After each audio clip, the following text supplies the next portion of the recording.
Hello, and welcome back to another episode of Star Wars Alliance. Of course, I am your host, Clay, and with me, like every single week, of course, is Katie. Katie, how you doing? Hello there. I'm doing okay. If you were following along on social media this afternoon, I posted that I had a migraine attack, but it looks to be abated. That was me knocking on wood. You can't see my desk, but that was me knocking on wood. Oh, I just want to also give a really quick shout out because you said I can't see your desk. I also can't see if you are wearing a Star Wars shirt. Um, it is what we do on Wednesdays. I want to give a shout out to Coles. Coles, Coals. yes. Coles, if you want to sponsor us, there is a selection of like 10 Star Wars shirts at Ooh. at Kohl's alone.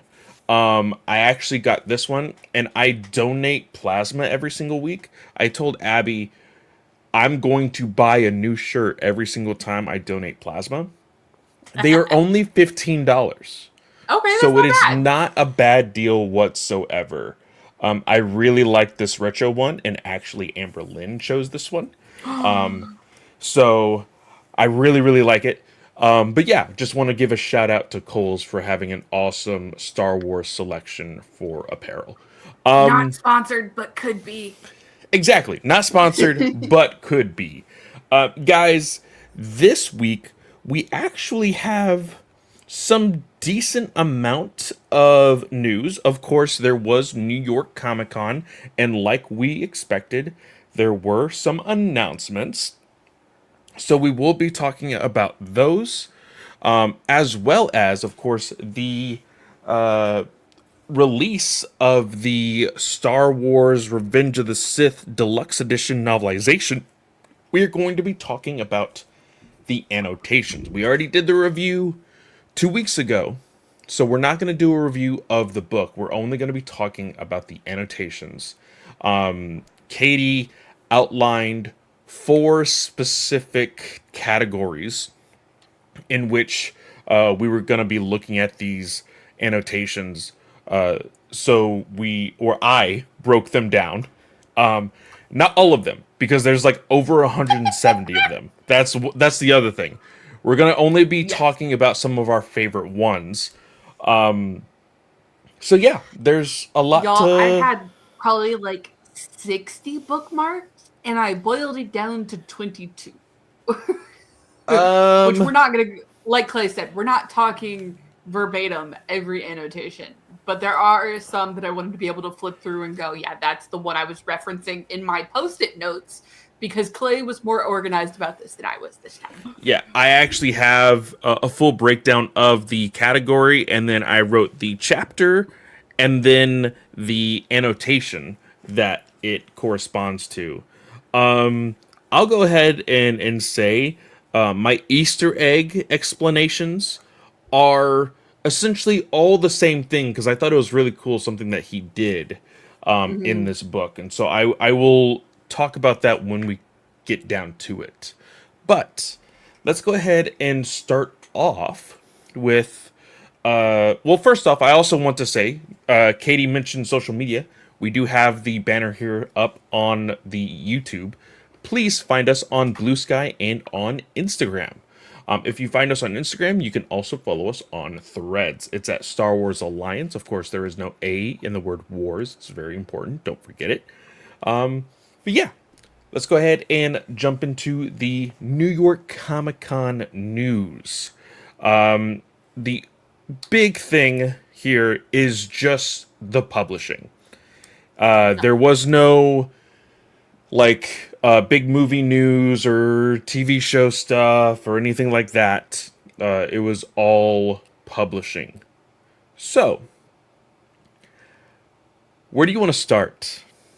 So, first of all, Star Wars News Net has a very good summary article, guys, of New York Comic Con.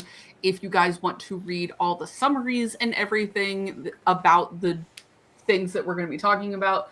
We're not going to read it verbatim. I seem to be having internet issues, so literally the only tab I have open right now is StreamYard. Everything else on my 4-monitor setup is closed to try and preserve everything. So, first of all, I think we need to get this out of the water before anything else. So the two big things from this panel was the announcement of another Random House Worlds book that is going to be coming out next July.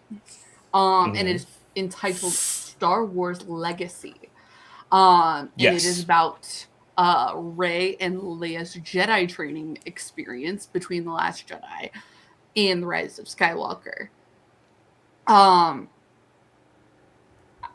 The other piece of big news, because this topic that I want to talk about, and just get out of the way of first things first, has to do with both books. Okay. The second book that was announced was an official launch of a Star Wars romance line. And this book, can you remind me what this book's called? This book is titled, I have it right here, hold on, Eyes Like Stars. That's right. And so both of these books, obviously, directly targeted towards women. Eyes Like Stars is going to be taking place 1.5 years before The Force Awakens, and is written by Ashley Poston, I believe. Yes. And Madeline Rowe, I believe I pronounced that correctly, is going to be writing Star Wars Legacy.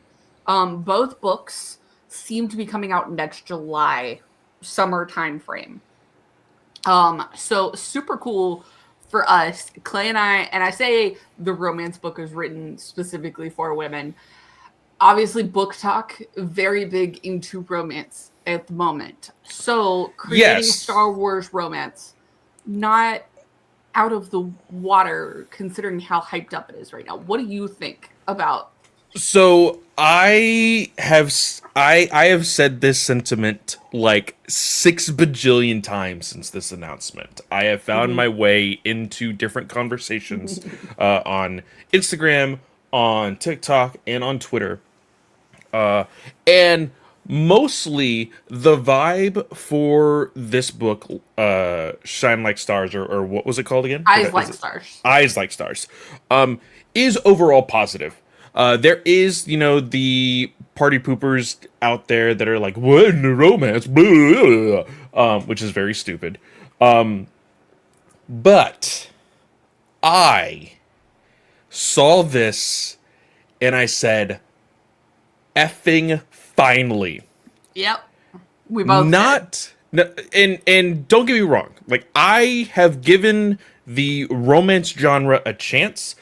I am still open to always reading something new. I still need to read Fourth Wing. It's still on my to read pile. But this is a whole new, not a whole new. This is a younger tier romance novel. This is a YA romance novel. But the reason why I said effing finally was not for the romance genre. It was, hey, I'm finally going to read a book that's not about the damn Skywalkers. That is why I said effing finally. Now, and y'all, I have not introduced him to other books that don't star Skywalkers. And that's the other thing. I know that there's other books that star other characters. Now, here's the difference. The difference for now, what I see is every other Star Wars book that features somebody who isn't a Skywalker directly or indirectly connects to a Skywalker. Yep. And I still find that even this book, it's 1.5 years before the Rise or before Force Awakens. There may be a tiny connection to a Skywalker. But I see this in the same light as I see the short story romance story of it was in a certain point of view Return of the Jedi in Jabba's palace. Yep. It was one of the longest stories in that book, and we gushed over it. We thought like this should be its own book. This is amazing. Like the love story between them, and like, oh well, my father was a slave to this, and so I took over this, and da da da, and like, oh, I don't care if you're a slave, let's run away together. Like, it was all gushing and it's super, like, just, it was great. It was great. I loved it. I see this cover of this book, and I get those vibes. That's what I want more of. It is. Oh, go ahead. Go ahead. And there is other books in Star Wars that revolve around romance. Crash of Fate, Lost Stars. We will all make an effort to get. Yes, I saw a video from Star Wars Explained. That was also reiterating the fact that there is other romance novels. We read one this year, Convergence. Temptation of the Force. Temptation of the Force was another one. There are romance novels. I think this one specifically, though, when you look at Convergence, when you look at Temptation of the Force, there's science fiction with a hint of romance. Yes, it is not the main genre. With science fiction. Yes, and I think that is the big, like, it's like key points. Basically, yes. It's both genres. It's going to be even keeled. The thing that I need to go ahead and get out of the way is the idiots on the internet who is like, oh, we definitely see Star Wars is catering now to a solely female audience. That's so stupid. So stupid. And in particular, there was one who comes from a very reputable site that we have cited on here before as a source for a rumor. Gosh. Like, it's ridiculous how much fanboys are like, well, this doesn't cater to me. And I saw it several places. But guess what? You don't have to read it. And Tom, the editor for one of the editors for Random House Worlds, said it best. Star Wars books would not be here without women. So 100%. Shut the fuck up. Yes. Like when you look at my entire Star Wars section, a majority of those books are written by women. Yep. And just because it's a Star Wars romance book, most of the comments I saw were towards the romance book. Like, the author has already gotten death threats, y'all. Like, Jesus Christ. Chill out. Because this is ridiculous. There's no reason to treat an author like that. So my question is to everybody out there. Do you threaten other romance authors just for the fact that they write romance? Because that's essentially what you are doing with this. So did you give the creators of Young Jedi Adventures death threats because they made Star Wars for kids? Like, it doesn't make any sense. What are you doing? It's so stupid, and it goes back to what Tom has said, that they have had problems recruiting people to write Star Wars. And I can't remember who the publisher is for Eyes Like Stars. Let me see if my internet will cooperate. So for Eyes Like Stars, it does say it on the actual like announcement, like on the video. It said that it's Delcorte Press. Delacorte Press. Delacorte Press. Yeah. So it looks like that is another imprint of Penguin Random House. Okay. So it's very much like how their young adult section is publishing. Like, they published The Crystal Crown. They're going to publish The Last Order. So it makes sense if Disney has been like, hey, dude, like here's the sole publishing rights for Star Wars books, like have at it. That Random House would be like, okay, we're gonna go write a romance book. Because that's what publishers do, is they say, what's the trend right now? And the trend is romance. And Star Wars is behind getting into it for like a legit romance novel. We have said numerous times the best Star Wars is when they jump into other genres. Mm-hmm. We've seen some of the best of like George Mann going into horror aspects with the High Republic. Mm-hmm. We have enjoyed Convergence, Temptation of the Force, getting into that romance style. We love seeing it on screen of like the Western Star Wars genre. Yep. Like they can jump into any genre and they should not be getting death threats because of it. Yep.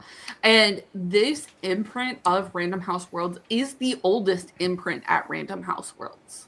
So, like, the fact that we have other people publishing Star Wars and getting the recognition that an old imprint will bring is phenomenal. And that's something to be appreciated, because that means we're bringing more people to Star Wars. There's people who look at a publisher and go, I'm going to only get things from that publisher. They're out there. I don't know why, but that's what people do. Like, I mean, it's the same as for comics. You know, oh, I'm only going to get Marvel, or I'm only going to get DC. I'm only going to get Image. Like, because a couple months back, when I was really in the thick of getting into just reading novels, I was looking for, hey, how many publishers are there?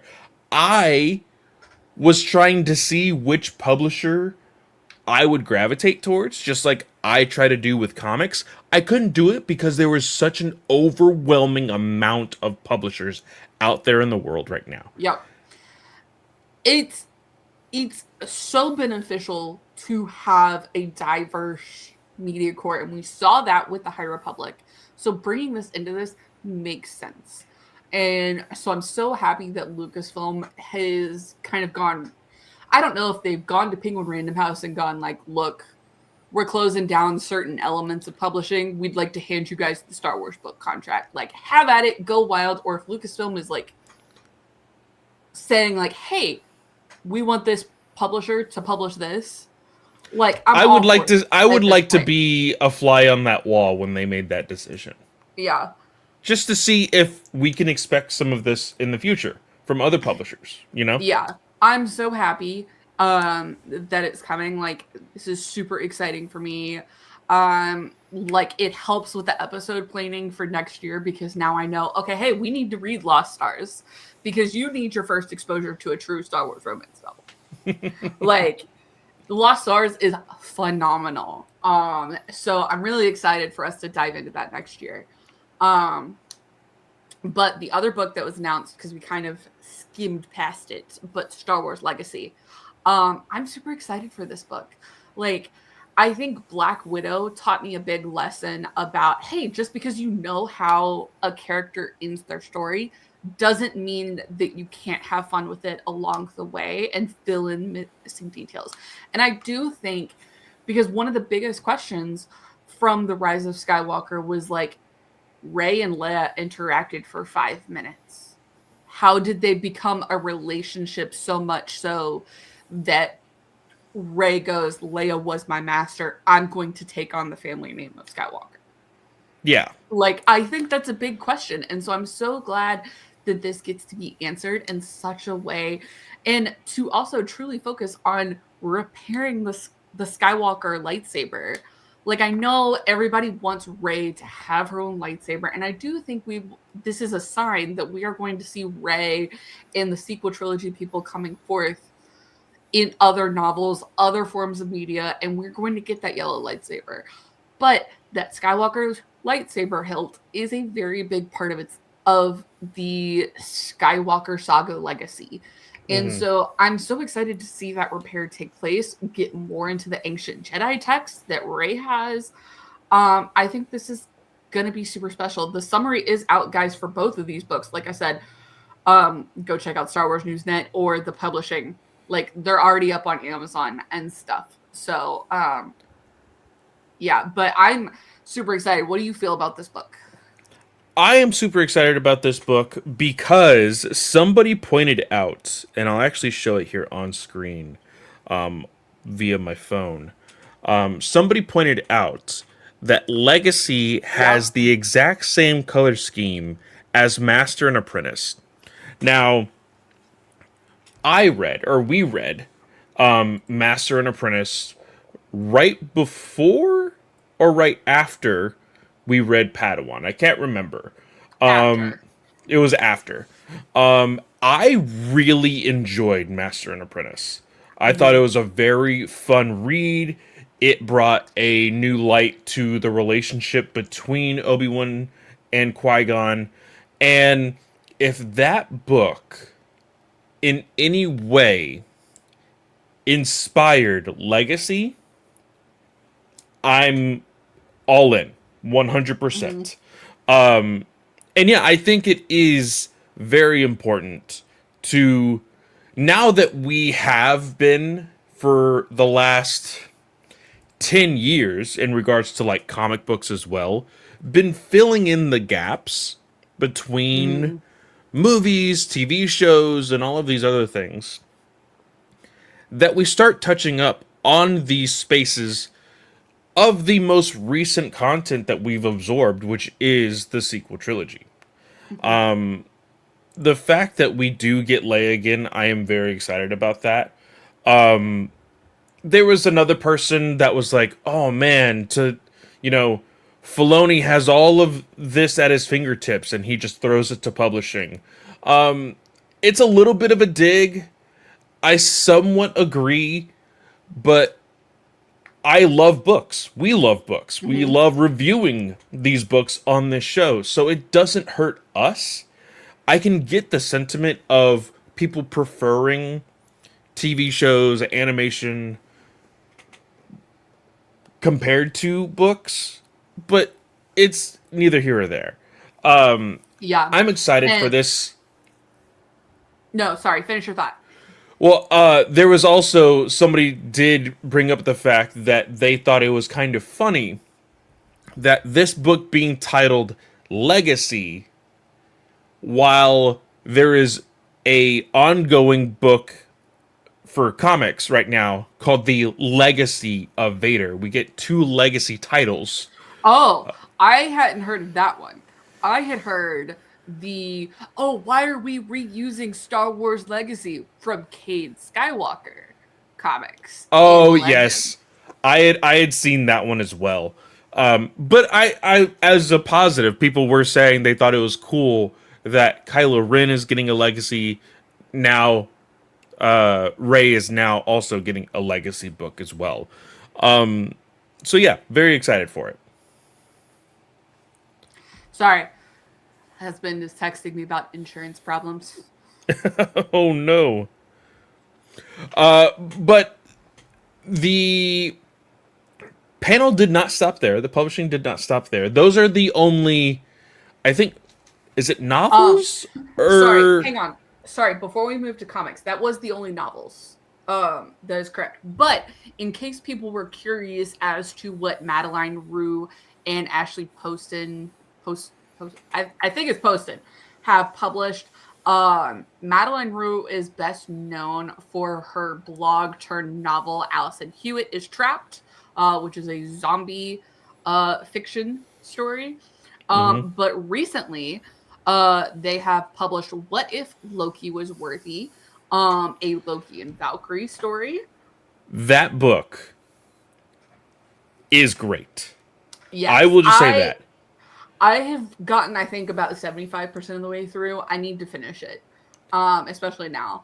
But then she also wrote one of my favorite stories from a certain point of view, the Breha Organa story, which talks about like her and Bale at like right as he gets back to Alderaan and the Death Star coming in. Heartbreaker of a story. Let me tell you, one of my favorites from a certain point of view, the original one. And then Ashley Poston is best known for her romance and young. Well, I was gonna say there was some people. I don't know if they were just saying this just to be funny, but did Ashley write a like Raylo romance like knockoff? Yes. That is what I had heard. I don't know exactly which one. I think it's the Dead Romantics. But Okay. I saw online that a lot of people were like, "Oh, another Raylo author, like yay." Um but I think she's best known for the Dead Romantics. And then obviously she's got Eyes Like Stars coming, but then Marvel wise, she actually wrote Hawkeye Bishop Takes King, which is another young adult book in the Marvel Okay. genre. And also the Bewitching Hour, which looks like maybe a Buffy prequel. I don't know. But a lot of young adult romance on here, but it looks like there's some fantasy on here. So yeah, those are some of the books. If you guys are like, well, I want to know how they write so I can know if the Star Wars book is going to be for me with 6 months to go. Like, there's some books that you can go check out by those authors. So the next bit from the panel was the comics, right? Yes. Now, we have been wondering, when are we going to get more High Republic? When are we going to get more High Republic? And the line that I think Michael Siglain had said in an interview somewhere was basically that it was not so far off in the future. And that was too vague for us. And we're like, what does that mean? Well, we get the answer right here at New York Comic Con. They have announced, coming from George Mann himself, set 20 years after Phase 2, Star Wars, The High Republic Adventures, Pathfinders. Yes. This does not have any big, like, description at all. No, it just had a couple panel shots and then the covers for the first 2 issues. This is a Dark Horse publication, by the way, guys. Yes. Um, There it will is have some character Rupert. designs as well. Okay. Yeah. I do know that this series is going to have Rupert in it with the shield. So maybe we'll see how the shield ends up at the shop that Comac picks up. So I'm super excited for this. We're gonna have to reach back out to Dark Horse and be like, please, for the love of everything. No, I'm just kidding. We're appreciative for all the arcs it would be nice to get those advanced copies again. I'm definitely gonna be super excited for this one and look forward to like getting this one read. Yeah, super excited for this. In the same vein as comics, we did also get an announcement of a manga. It is Star Wars Visions Tsukumo has just been announced. The new manga follows a Jedi Order 66, a Jedi after Order 66, who accompanies a pair of droids to a rumored droid's paradise. Yeah, I'm super curious about this one. If this is going to be an expansion on the episode in the upcoming volume of Visions, because it is a Visions, like it's like Visions Presents basically. And we know that the Stormtrooper one is actually a Jedi in disguise, like trying to escape Order 66. And the cover of this does have the Jedi wearing a Stormtrooper helmet. Yeah. So I'm super excited for that one. Did that one have a release date on it? This one does not, as far as I know. I will take a quick glance at the actual article. From what I see here, everything else, well, actually, July 14th, 2026. Okay, a lot of summer, a lot of summer editions. Yeah. Okay, Uh, so yeah, Legacy is July 28th, 2026. Eyes Like Stars only says summer 2026. Um, I totally forgot there was another comic that was announced. I was wondering if you were just skipping this one. No, because I think. Okay, so let's just go ahead and say it. Written by Ahmed Best and Mark Guggenheim. Interior art is going to be Kieran McCohen. On sale February 11th, 2026 is Star Wars Jar Jar #1. The official publisher summary of the comic is as follows. This all-new one-shot teams up two iconic characters, Jar Jar Binks from the prequel trilogy and Kelleran Beck, who has been seen in The Mandalorian as the Jedi who saved young Grogu from the Jedi Massacre of Order 66, as well as in Marvel's Jedi Knights #9. There's a small little spoiler for us. This comic is co-written by, of course, Ahmed Best, and Mark Guggenheim. For those of you who don't know, I don't know who wouldn't, but of course, Ahmed Best did voice Jar Jar Binks as well as play Kelleran Beck in The Mandalorian. One thing that people have said that came from the panel is that this one shot somehow relates Jar Jar Binks and his importance to the rebellion. I don't know how much of that is true.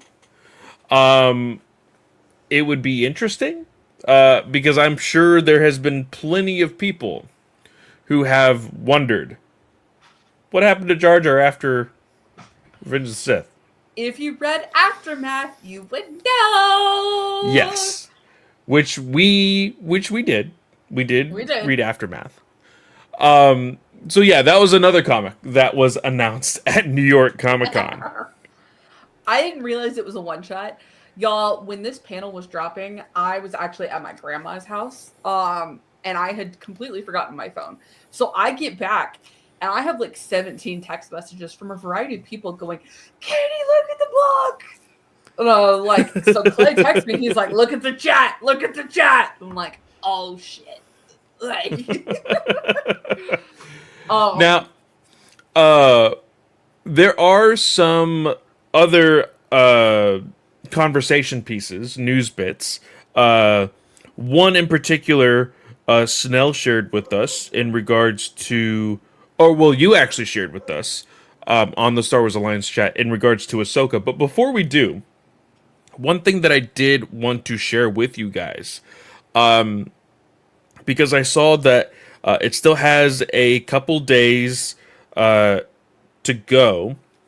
Humble Bundle is currently holding a sale for 16 books that has Shadow of the Sith, Star Wars Catalyst, a Rogue One novel, the Aftermath trilogy, Star Wars Brotherhood, Bloodline, Star Wars Last Shot, Star Wars Resistance Reborn, Star Wars Lords of the Sith, Princess and the Scoundrel, Phasma, Heir to the Jedi, Twilight Company, A Battlefront Story, Rise of the Red Blade, and the most recent Mace Windu, The Glass Abyss, all for $25.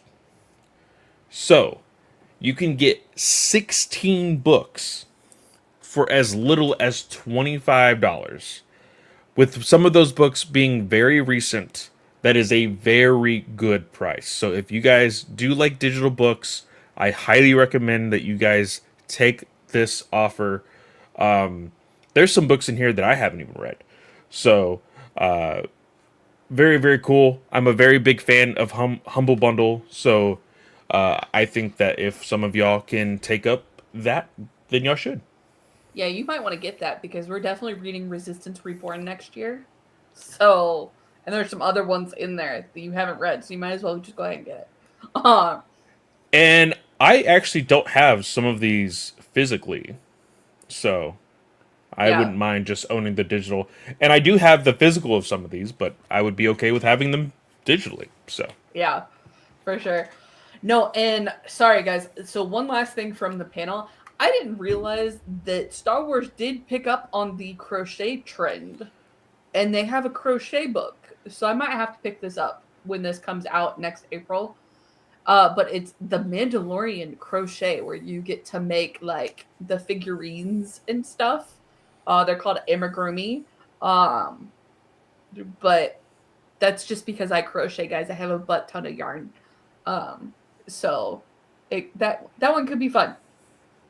So, all right. So the Ahsoka stuff. Remind me what the Ahsoka stuff was. Let me pull that up. okay. So, you shared a post. This was actually yesterday. Bryce Dallas Howard reveals more details about Ahsoka Season 2 at New York Comic Con.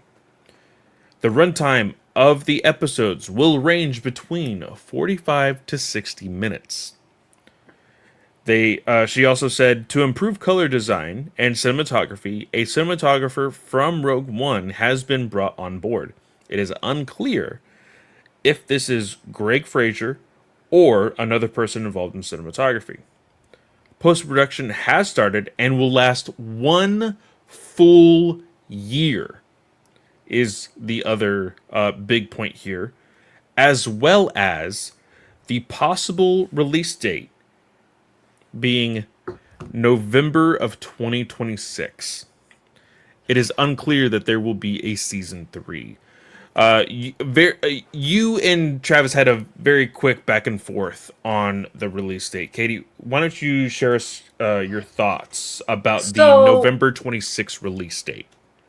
I really, with the fact that they filmed and they're looking at a year for they just finished filming. They're looking at a year for post production.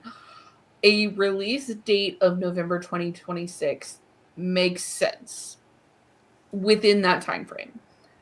However, I really don't have that big of issue with post production being a year. I feel like uh this is Star Wars. There's going to be a lot of CGI with lightsabers and special effects, touching things up. I don't mind a post production period that long. My issue boils down in the fact that it took 7 months to film 8 episodes. Like, that is the time frame for a 24 episode season for cable television. And yes, I realize there's not as much special effects with cable television. However, it is still ridiculous when you have such a script as what's his name has. Oh my gosh. Cowboy hat dude. Why can't I remember his name all of a sudden? Filoni? Filoni. Dave Filoni. Um when you have such a script like Dave Filoni has, and he has confirmed that he was the only writer on the show. When you are the one writing and you have such scripts as we do, because let's not pretend that Dave Filoni writes a perfect script. He does not, by any means necessary. There's no reason that filming should have taken 7 months for 8 episodes in the 45-minute to 60-minute time frame, which is what Bryce Dallas Howard says. Again, not unreasonable time frames. However, we all know that Star Wars tends to lean closer to the 45-minute range. And in that 45 minutes is probably 8 minutes of credits. Yeah. So, there is absolutely no reason it should have taken 7 minutes. Excuse me, my husband got home. I'm going to mute my mic. Now, when I saw this, I did see, of course, yours and Snell's back and forth, which I will go ahead and share that real quick. Snell was very confused as for the November 2026 release. He said, also for a show that came out 3 years ago at this point, just ridiculous. That's gotta hurt viewership as well, unless you are Thrones, as in Game of Thrones, or Stranger Things. You can do you can't do those breaks as far as like the time in between. I would definitely disagree as far as like maybe Game of Thrones, but that's because Game of Thrones had some notoriety before going into it. Stranger Things, however, I think Stranger Things has dipped ginormously in terms of a fan base. I have not seen anything past season 1 of Stranger Things, so I don't really have a like debate on that. My thing is, and I think that viewership as a whole for television in general, the conversation about and we as viewers shot ourselves in the foot. I want to go ahead and say that out loud to the listeners here. We shot ourselves in the foot because there were shows like The Flash, like Arrow, like The Walking Dead, like all of these other very famous, very big shows that we said, man, there's so many filler episodes. There's like, I bet this season would be perfect if it was about 10 episodes. We shot ourselves. 10 episodes. I said about 15. We shot ourselves in the foot for that one, by the way, guys. Yep. And it's like, yes, studios took that and will probably lean this way, and then we'll probably over course correct in 10 years because that's when studios tend to have the time to make changes. I will say I don't agree with the amount of production time. Now, you could say, well, Clay, they need the production time to have the quality that they do. I am not 100% sure on that because I would rather them take more time in production than overwork their people to get it out by a certain date. I can agree to an extent. And I know that sounds crazy. Like, people are like, Clay, you want people to overwork their post-production crew? No, I don't. I think that is a very dog shit way to treat people, and I don't want people to do it. But in my mind, if you can say, hey, a movie like an MCU movie or a DCU movie can film for 6 months, and then, oh, by the way, it's coming out the very next year. That's less post-production time than some of these TV shows. Can you name which movie you're talking about, I guess?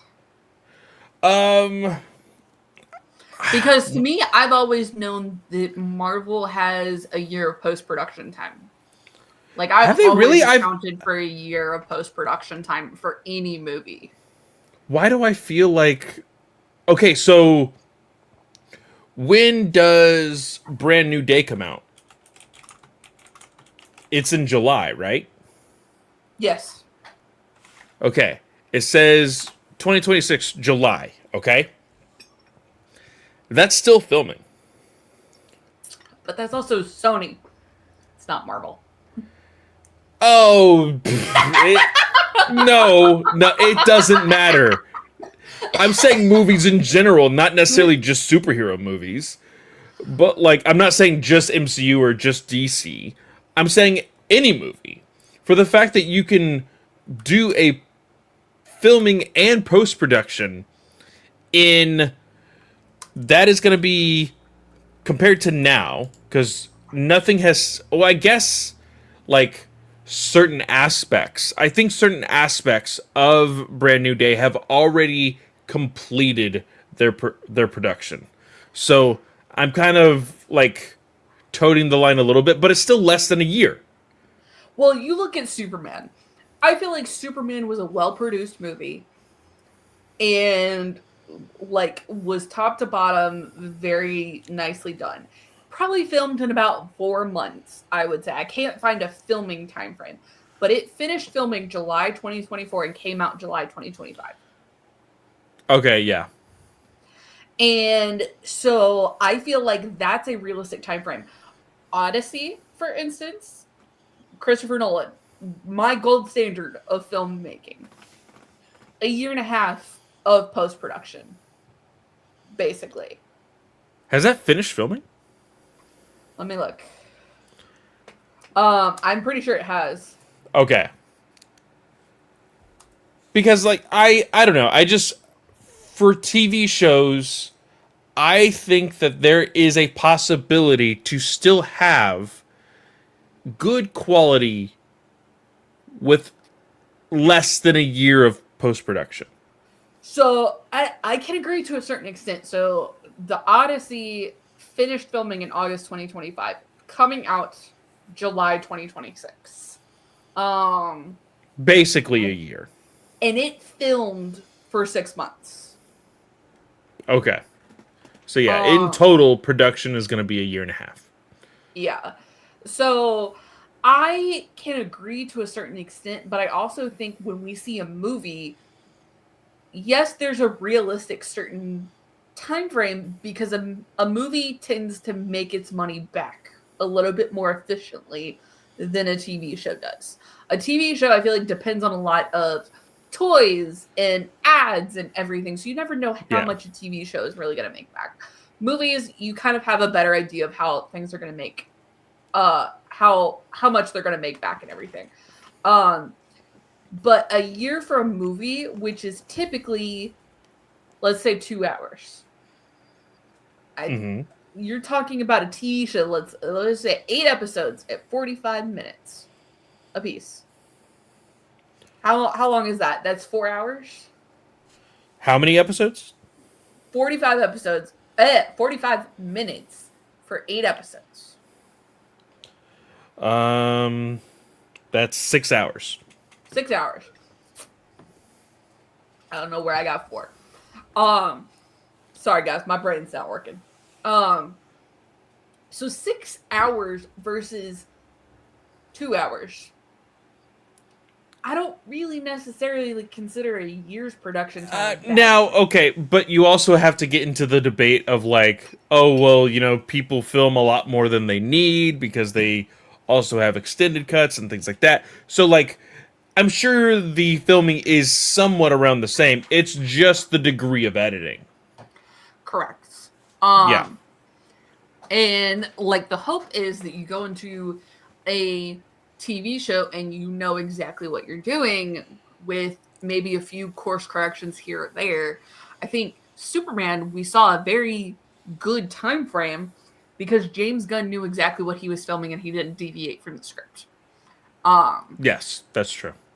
So I feel like James Gunn is not the standard though in Hollywood right now. No, not by any means.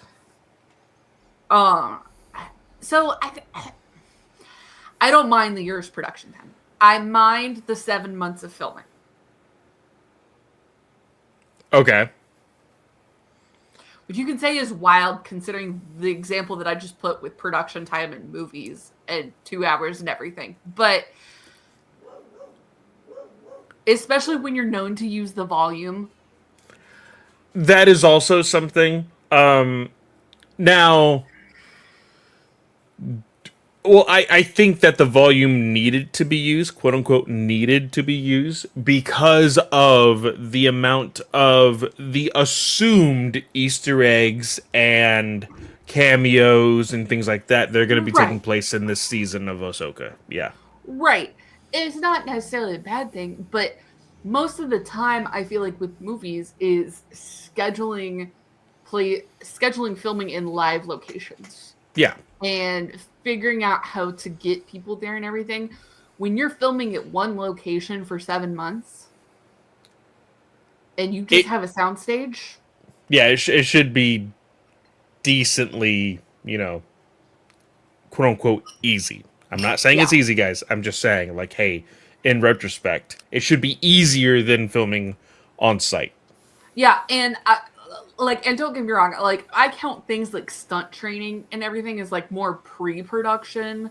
Hmm. And like training for things. Yes, you're going to continue to do that over the filming period and making sure you stay in shape and everything. But like choreography for specific stunts, lightsaber training, all of that is pre-production stuff. They're talking like this is production time frame filming. Like, this is ridiculous. Yeah. Yeah. Very, very true. Um, Going on to other announcements, which I don't think there is a lot of, if at I all. thought that was it. I think that is, well, I do want to go ahead and relay the news if people have not heard. Oh yeah. Legendary artist Drew Struzan has sadly passed away at the age of 78 after a battle with Alzheimer's. Oh. Of course, if you are not familiar with Struzan's designs and work, he famously made the posters for Indiana Jones, for Star Wars. I believe he did the work on the original trilogy as well as the prequel trilogy. And He, I think he even did a poster for Force Awakens.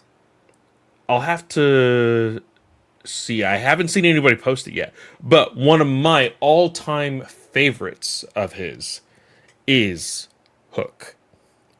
Hook is my all-time favorite poster of his.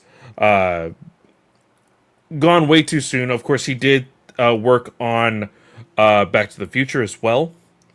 And people have also made note that although he is very famous for movie posters, he has a very extensive amount of Star Wars novel covers that Oh he did. yeah. A very large amount. So there's quite a bit of his work out there for anybody who wants to go look at all of that. But that is it. That is it for the news, updates, and everything else.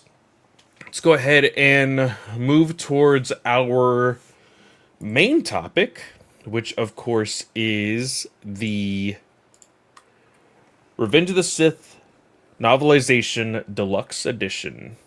We are going to be talking about the annotations, of course, not the entire book, and we're not going to be talking about all of the annotations. We're going to be talking about 4 specific subject matters. Katie wrote these down a couple days ago. Those being film production changes that affected the book, writing style choices, Easter egg explanations, and characterization moments and choices. And of course, because I am me, I have a 5th one titled Validation. Okay, so what is your validation one? Okay, so validation is in chapter 8, or sorry, excuse me, chapter 2, notation 8. I forgot to write the actual page number. But this is the explanation of the Palpatine being revealed as Sidious, and how because he's like, oh well, this book actually came out 1 month before the actual release of the book, or release of the movie, blah blah blah. And he states in the thing, basically saying how like he has like he's not responsible for anybody who decides to read the book prior to the movie. And I had made that comment because of the way that I had interpreted this book and how I was visualizing it and talking about it. And I was saying, oh, hey, I'm not cool with this revealing Sidious as, or revealing Palpatine as Sidious this early on when you don't see it as such in the actual movie. And so it actually says here, this novelization was published in April 2nd, 2005, a bit more than a month before the film was released on May 19th, because this book was published along with several others before the film's release. This little passage here may arguably be the first time in prequel media that Chancellor Palpatine is openly revealed and confirmed to be Darth Sidious. Unless you made the mistake of reading a different retelling first, I can't be held responsible for any such disastrous errors in judgment on your part. This is just like me saying, like, hey, like, I felt that this was wrong to reveal this. And, like, in some capacity, Matthew was saying the same thing, in a way. So I'm still calling it validation. I would argue the point that he says in basically the it's not the introduction, it's the opening crawl, basically. Okay. Which is, he says it's not his most famous passage. Like, his famous passages are at the end of the book, but I would argue this is what I always remember. Is this opening crawl. And I like both of these. He's got 2 annotations here, but he talks about dramatic irony and how he's basically set up the book where the reader knows what's happening. And so it's like he's trying to do it properly, where you get happy anticipation because you know what's going to happen. And so you're like, oh my gosh, but then also dread. Like, what is actually going to happen? How is this going to happen? But I read the first annotation to my mom and siblings because I took this book down with me this weekend to show it off, kind of thing. Mm-hmm. And they were like, well, what type of annotations would there be? And I just love this opening one. Star Wars always opens with a direct address to the audience, as do so many folk tales and fairy tales. I expanded the classic setup of a long time ago in a galaxy far, far away to be explicit about why this story is a different animal from the Star Wars media that has come before it, to create a different set of expectations, which I would argue he does very successfully. Yes, he does. This story, and it kind of going into the writing method and stuff, he talks about how, like, the freeze frames like, help you step into a character's shoes before a big moment, help kind of set you in the right mindset of, okay, we are a reader, we don't see what's going on screen. And I know you watched Revenge of the Sith to kind of tie along into this. I did not, because I wanted to kind of go into this with just the annotations and everything. I literally had it in the background as I was writing these notes. I was really looking at the book the entire time while the movie was going on. But from time to time, I did actually, like, look up and, like, watch it for a few minutes and then go back to notating. Sure. No, I'm just now, you did mention the introduction. This was a part of my category of writing style choices. I wrote down annotation number 1 and number 5. Number 1 being, I wanted to expand the traditional setup of an opening crawl into something more like a really long establishing shot, to sketch bigger context around the action that's about to begin. Context ruling everything. It's what creates meaning. A punch in the mouth means one thing in a boxing ring, but something else in your mother's kitchen. I really like this because, just like how right before, because the one that you were talking about is literally the page right before, I like how this book does not have your traditional, like in the New High Republic books, they have an opening crawl. It literally establishes where we are in the universe, what we're doing, and what we're about to get into. This is a new telling of that. It still tells you, like, I really like how he continues it in the was it this one? Yeah, it was like the whole thing with how not Luke, excuse me, Anakin and Obi-Wan are like superheroes in this universe, and Yeah. like the holodramas and all of this. Like, it is more than just an opening crawl. It is a whole movie within itself. And I really, really dig that. I really love that. Because there's a lot of things that you can accomplish with an opening crawl to set the scene. But there's also a lot of things that you can't do. And so creating a novelization, you need to expand upon it a little bit more to give it that zhuzh that an opening crawl makes you feel. Um so I basically noted every single brief passage on Dark and Light. And Okay, the yeah. art I I just love these really, moments and I digging really into dug his those. writing style. It just I love them so much in this bit. It is long annotations, but I think they're worth it. One of the first things that I did in this book was on chapter 1, Obi-Wan and Anakin, is in this annotation down here, this really long one, where he says, many people have asked, occasionally with some derision, why the opening battle and the Chancellor's rescue take up roughly a quarter of the book when it only lasts 15 minutes or so on screen. The answer is, nobody told me it only run for 15 minutes. I was cackling so hard at this. I was like, okay, I have to like highlight that like somehow, and the only option I had at the time was a pen, because this is the 3-paragraph annotation. Kind of looks like paragraphs. It's not really paragraphs, but it's in the second block of the annotation, and I was like, this is a really long annotation, and I want to remember that I cackled at the answers. Nobody told me it lasts for 15 minutes. That is just great. And he does specify that the script that was given to him was 129 pages. And Anakin lands on the ship with Obi-Wan on page 34. So, like, I get it. And what we have come to learn, being the podcast that network that we're in, we learn that, hey, scripts get rewritten on the spot sometimes, all the time. So that 129 pages can be extended to like almost 200 very quickly.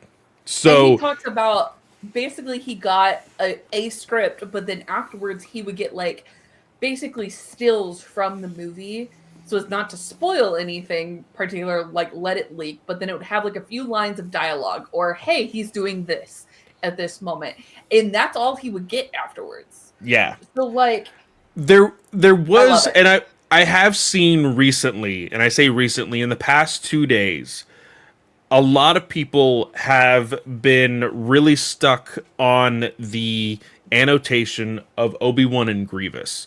People have been really sticking to this because of the small annotation of, hey, this wasn't in the original script. And so people are really sticking to that. And it almost makes it sound like Obi-Wan, like, ab-libbed this, but he really didn't.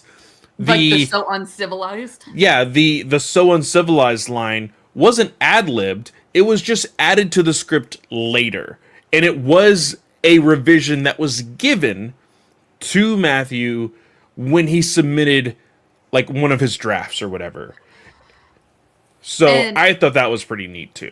it's really neat. And he talks about how some points he has to modify what's happening because he can't really tell you, hey, this is what's going to happen on screen. And he talks about how he goes into storyteller mode for certain parts because it's just like, hey, I really can't articulate as well what's going to happen on screen. But this is basically me telling you, hey, just wait for the movie. It's going to be super awesome in the movie. And like the fact that he didn't manipulate the so uncivilized to add context or anything, it's because he just felt like that line was so much Obi-Wan Kenobi. It really, I love the annotations where he basically has a love letter to Obi-Wan Kenobi in this, how like Obi-Wan Kenobi is awesome, how he's just like, yeah, I just loved this moment, like really like balancing both Anakin and Obi-Wan and showing you, hey, Obi-Wan still feels love, but he makes different choices than Anakin does. Like And I know some of those are like self-explanatory moments, but there's some where you're like, hey, getting this insight into an author's brain is super cool. So I really like the one that you're specifically talking about was, I believe, in like chapter 4, I think, or I can't remember if it was chapter 3 or chapter 4, where Obi-Wan like figured something out, but not quite really, and then like and he made the small notation of like, yeah, because Obi-Wan's awesome, and then you literally turn the page, and the very next annotation talks about Mace Windu, and he's like, Mace Windu is also a badass. He doesn't just guess; he already knows. So it's like I really dug getting into Matthew's head with all of these annotations. Like another one that a lot of people have started to really pick up on articles and stuff, and I'm jumping way ahead, but it's one that I think should stick with people. It's with Palpatine. There was at one point Matthew gave the dialogue to Palpatine to tell Anakin, fight you? I don't want to fight you. I love you. This is the very first confrontation between Palpatine and Anakin, when Anakin makes the realization, holy crap, you're the Darth Lord. George Lucas himself told Matthew, take that out. And the reasoning being, hey, Palpatine is literally incapable of even remotely understanding what the word love means. So he can't use that word, because even when pretending, it wouldn't even like be real. Yep, I don't have the chapter, but it's page 283. 283, okay. Yeah. I really dug this. I think this is like chapter 14 or 15, actually. You said 283? Yeah. Oh, yeah, right here. It was notation 14. Sorry. Which means it was chapter 15. Chapter 15, notation 14. I have it on my notes. So I thought that was really, really cool. There was one previous to that. And if I can just move my pages While you along. find that, I'm going to say another one where the film kind of changed. So obviously there's political scenes in here that Matthew Stover kept in from the script, because he felt like Padme's point of view and the politics in this really did matter at the end stage of things. But I also like this one where Anakin's going into the temple, and there's a comment because the line is, the gate master had seen him on the monitor, Anakin Skywalker, alone. And he says, as far as I knew, he was going to be alone. Like, there was no indication that he had clones with him at any point. And he says that the only reason he points this out is because he loves the 501st. He loves the mission that they stand for. And that when he was getting to tour for this book, Del Rey actually got the 501st Club to help escort him out to his book signing and talking events. And I just think that's super cool. Yeah, I did notate that one as well. I thought that was really, really cool. I like the two annotations on page 273. This is also chapter 15.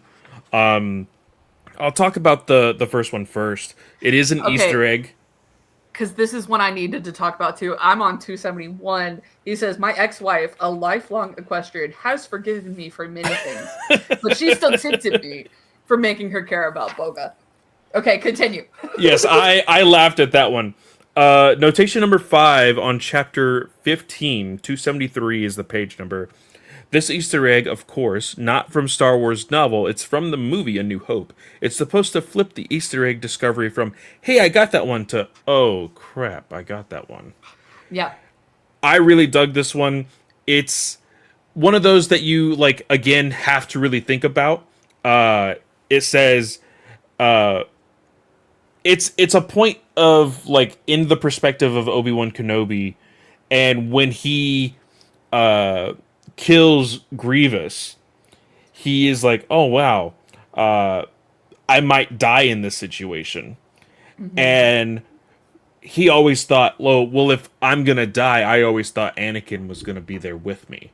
Yep. And then you're like, oh wait, but he is.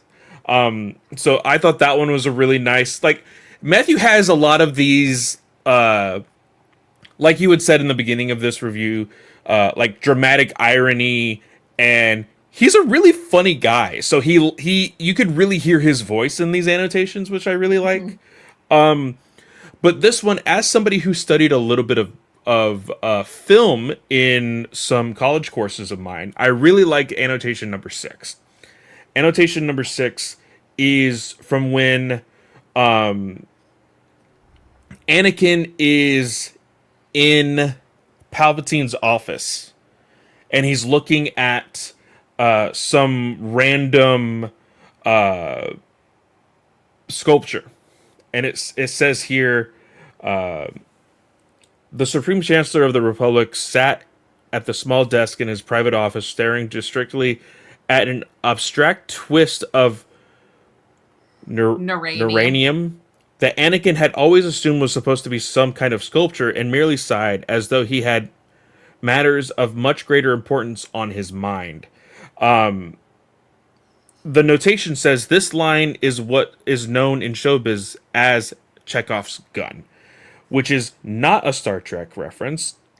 Anton Chekhov, the great Russian author and playwright, famously advised that if a gun is introduced in the first act, it must be fired by the end of the play. I really like this. I like how there is a lot of these, like, hey, remember this, like, make Yeah. sure you're paying attention to this. Matthew has been doing a lot of this in this book, and I really, really dug it.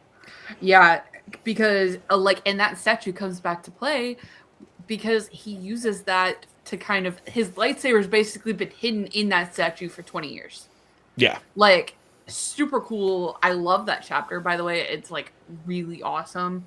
But going back to the Easter egg conversation, I love, like, one of his Easter eggs is Red 5. Apparently, Obi-Wan Kenobi was only referenced in the script as Red Leader.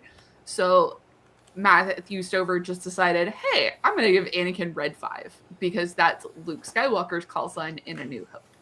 Yeah.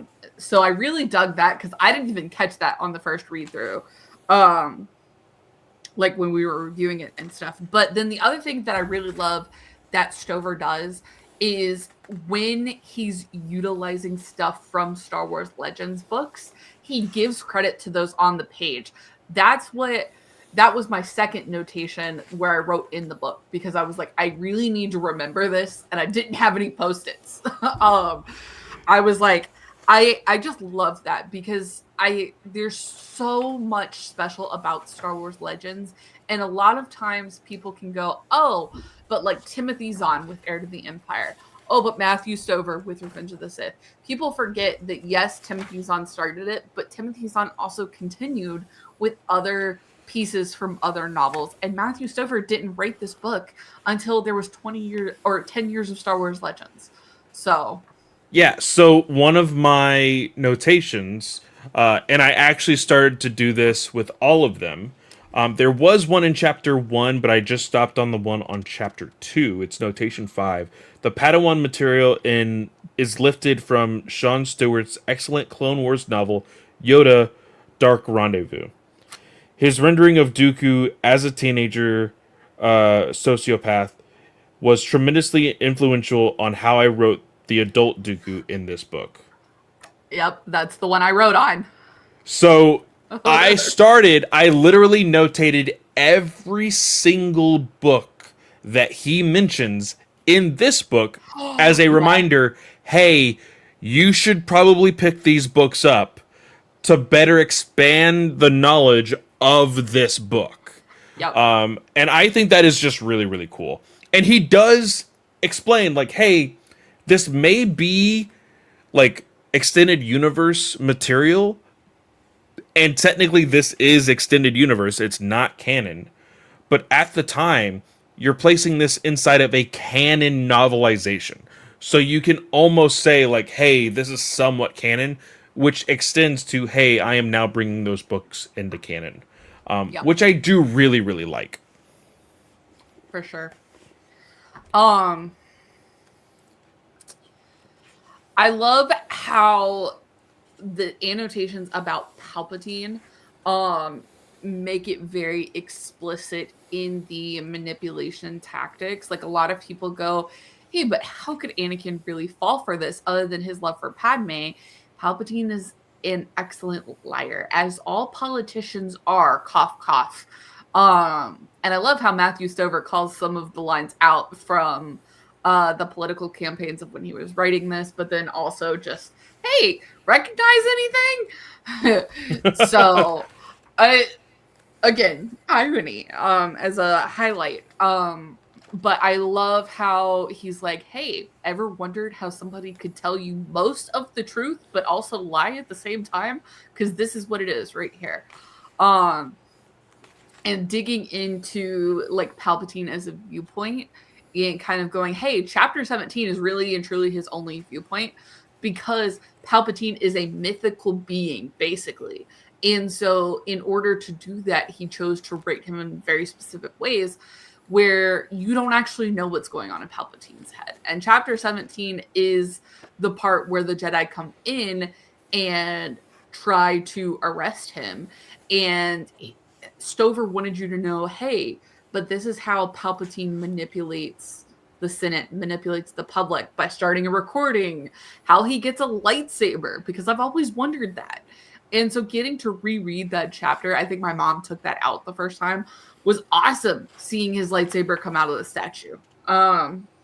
So I really loved that. I also loved the dive in with the Sun Dragon crisis. Yes, that it was. I notated that, and then I stopped what I was doing. Yep. Went all the way because he does say, I think it's in the very first mention of the Sun Dragon is in chapter 1, and he does say like, "Hey, by the way, if you want to know about the Sun Dragon crisis, you can go to this page here." And so I literally stopped what I was doing and I went all the way to the back of the book to read the Sun Dragon Crisis. Guys, if they were to have a like mini novella of this story here, I would be the first one in line to read this story. One thing that like really stuck out to me was Matthew had said on I think it was this, or maybe another notation, was when he got back some notes, they were like, hey, you need to change this. And it was like so many like weeks or like really close to deadline.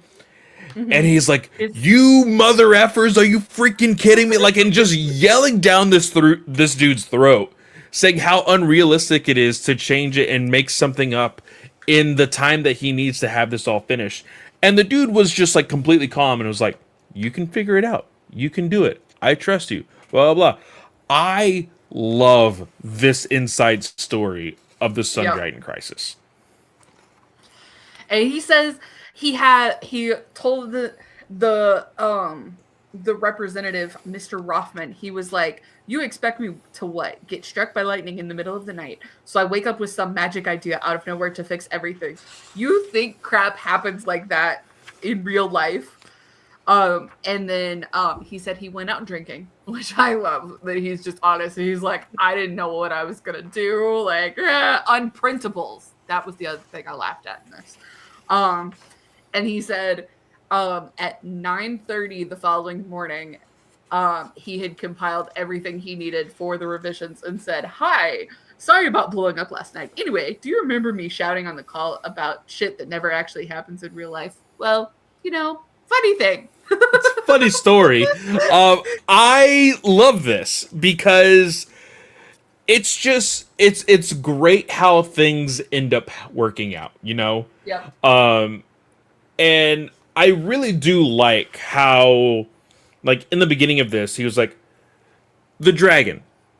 Mr. Lucas hated it. Fucking hated it. Not this one in the book, because if it's in the book, he absolutely loved it. But he hated the original version of it. And he goes on to this story. Like, there's like the about the author at the very end is literally one sentence. Matthew Stover believes that everything worth knowing about his life can be found in his book. Like, it's just like, boom, like, hey, this is who I am, this is what I'm doing. There's nothing to hide here, type of thing. Yeah.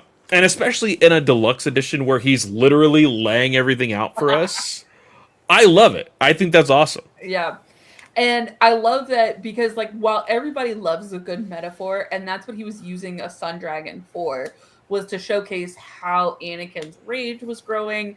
And basically, George Lucas felt like the sun dragon made it feel like Anakin wasn't making his own choices.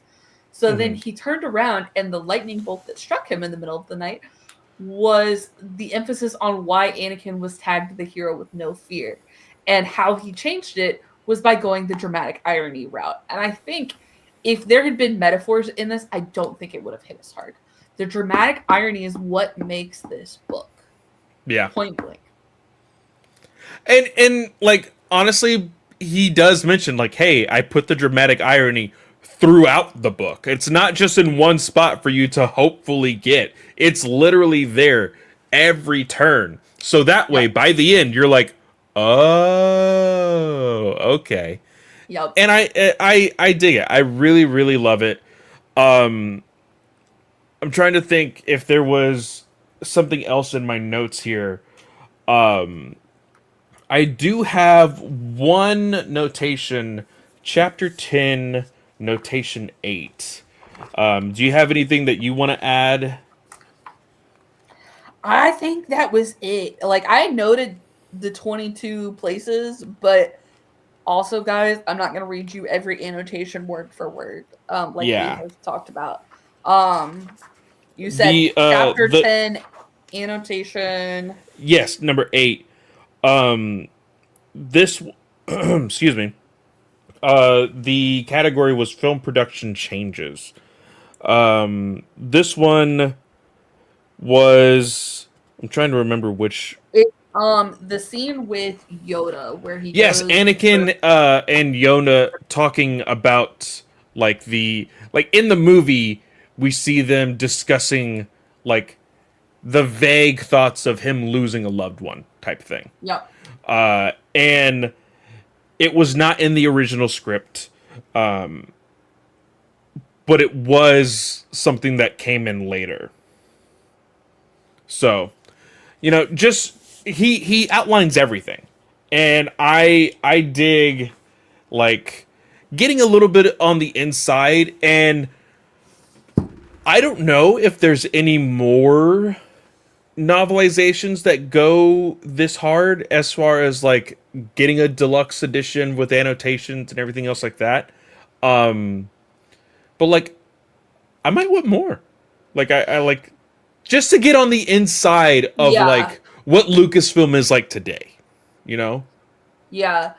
I have not. So I've read The Force Awakens, Last Jedi, and Rise of Skywalker. I have not read any of the other novelizations, so I don't know what to tell you. However, I just do want to bring out my 20th anniversary edition of Heir to the Empire, because this is the only other one that has author notations in it.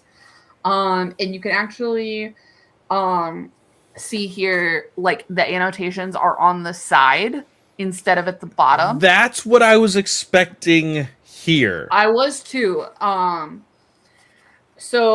this one, where's one? Well, you're not going to be able to see it anyways. But this one actually has like initials on the end of an annotation to indicate if it's the author or the editor chiming in. And this one, like Zahn basically went through the same editing process that Stover did. His script was very tightly controlled. George Lucas had final approval on things. So, very, very similar. Very cool. But And they probably chose not to do it this way because there are some let me go back. Hang on. Like this annotation, you can see it's the same annotation on both pages. And this one actually has like continued at the top. So they probably chose to reformat it. Well, like, and there's way. one, from my knowledge, I don't know how many there are in this book, but I remember one specifically. There was an annotation that was so long that it actually went onto the other page. Yeah. And so it's like, that can be a little confusing to maybe some people. So Yeah. maybe whoever does the next one, try to keep it short next time. Yeah. And just for comparison, like this is the hard case. Okay. Yeah. So it's the original cover, like just imprinted on there, and there's no artwork or anything, but it's still one of my most treasured books. So Awesome. but yeah. Well, that is it for our review. Remember, guys, there is over 100 annotations throughout this entire book. We only covered a few of them. From what I saw in what I had gathered, 1, 2, 3, 4, 5, 6 different notations mention other books that he referenced. So I'm going to go look for those books and put them on a list of books to eventually grab. But yeah, tons of stuff. Matthew, if I ever get the chance to meet you, I'm sure it'll be a very fun conversation. You sound like a very fun individual to sit down with. And hopefully that could be something that happens in the near future, because I would love to get this thing signed. Yeah, same here. I know he was at New York Comic Con doing several signings, but I will definitely be checking out where he will be in the future. Obviously, I have my Heir to the Empire edition signed from when Zahn was still doing that at one of his bookstores. And so you could actually order the annotation, but now you actually have to pay for the not the annotation, the Signature. Yeah. signature. So yeah. But it obviously authors, I mean, Timothy Zahn is 75, I think. So gotta give the dude a break. Yeah, But, yeah. and I mean, and he also signed like all of my books over at Chicago, so Yeah. he was a really cool dude. But yeah, that is it for our show. Of course, I already mentioned Star Wars Alliance over on Blue Sky and Threads and Instagram, but you can always find me at Fanboy Clay over on all of the social medias that we previously mentioned. Go check out Ranger Alliance. Jake and I have been going over the most recent Super Sentai series, Go Jujer. Very fun series. There is some theories that we have been talking about how the series is going to end. We've talked about rumors of the 2026 series as well. So all fun stuff. So Katie, where can the lovely listeners find and follow you? Y'all, you can find me on most social media platforms. It's at SlaySoKatie. I am trying to be on social media more frequently. My most used platform is Instagram, and probably Threads. I've been a little more active on Threads, so that's probably where you guys can find me if you guys are looking for me. So, hey, they just introduced group chat on Threads, so maybe we can convince. Maybe we can convince the rest of the GUA to jump ship and we can finally be on Threads. Maybe. We'll see. We'll have to see. So guys, with that, I want to wish everyone a great day or night, whatever time of day you are listening or watching, and we will see y'all next time. May the force be with you.